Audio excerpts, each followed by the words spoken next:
बात ये है, बात को थोड़ा समझिए। ये सोची समझी साजिश है। इनकी जो कारगुजारियाँ हैं भ्रष्टाचार के स्पष्ट प्रमाण हैं और अंतर्राष्ट्रीय क्षेत्र में भी अब इनके भ्रष्टाचार के चर्चे होने लगे हैं। उस बिंदु को छिपाने के लिए ये सारा का सारा षड्यंत्र किया जाता है। अडानी जी पर इंडेक्टमेंट हुआ, चार्जशीट लगी और भ्रष्टाचार के बहुत बड़े आरोप लगे। उस पर चर्चा होनी चाहिए कि नहीं होनी चाहिए, मैं तो आप प्रेस वालों से पूछता हूँ। मैं तो भाजपा के यहाँ के जो कार्यकर्ता उनसे पूछना चाहता हूँ कि भ्रष्टाचार पर, इतने बड़ा भ्रष्टाचार जहाँ हमारे अंतर्राष्ट्रीय क्षेत्र में हम लोगों की बदनामी हो रही है, उस पर चर्चा होना चाहिए नहीं होना चाहिए लोकसभा में, राज्यसभा में, क्यों नहीं हो पाती? अडानी का नाम आया सो बुल्लट चालू कर देते हैं। मुझे लगभग 50 साल हो गए राजनीति में और लगभग 40 साल से ज़्यादा मैं विधानसभा, लोकसभा, राज्यसभा में रहा। मैंने विपक्ष को तो प्रदर्शन करते देखा है, सदन में नारेबाजी करते देखा। पहली बार मुझे देखने को मिला कि सत्ता पक्ष के सांसद संसद नहीं चलने दे रहे हैं। ये अपने आप में उनके मन में और उनके दिल में जो पाप है वो छुपाने का ये प्रयास था। उसके बाद जिस प्रकार का बयान अमित शाह जी ने राज्यसभा में दिया अंबेडकर जी के बारे में, वाकई एक निंदनीय बयान है और उनको माफ़ी मांगना चाहिए।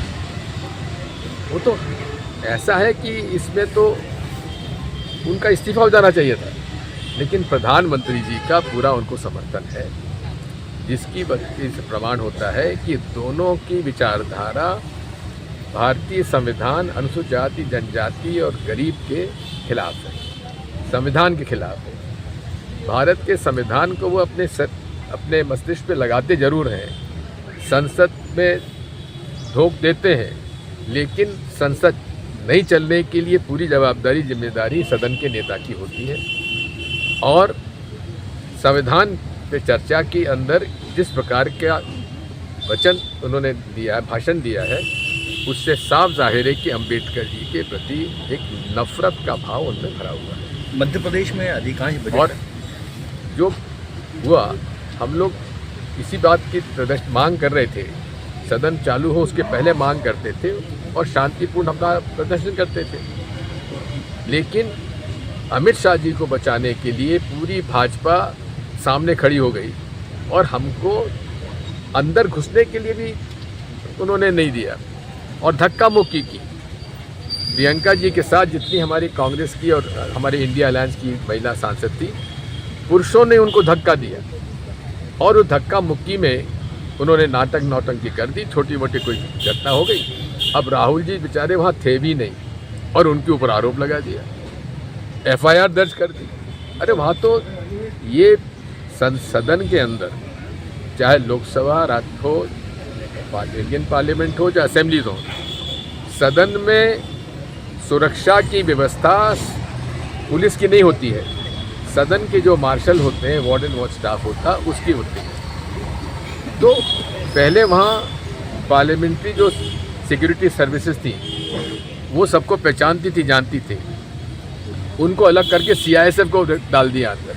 CISF वालों को जानकारी है नहीं और दिख रहा था कि कन्फ्रंटेशन हो सकता है, तो लेकिन जो कुछ दुर्घटना हुई है, जो भी बदनामी हमारे सदन की और लोकतंत्र की हुई है, उसकी पूरी जवाबदारी हमारे इस पार्लियामेंट की सिक्योरिटी स्टाफ की है, पूरी तरीके से गृह मंत्री जी की, प्रधानमंत्री जी।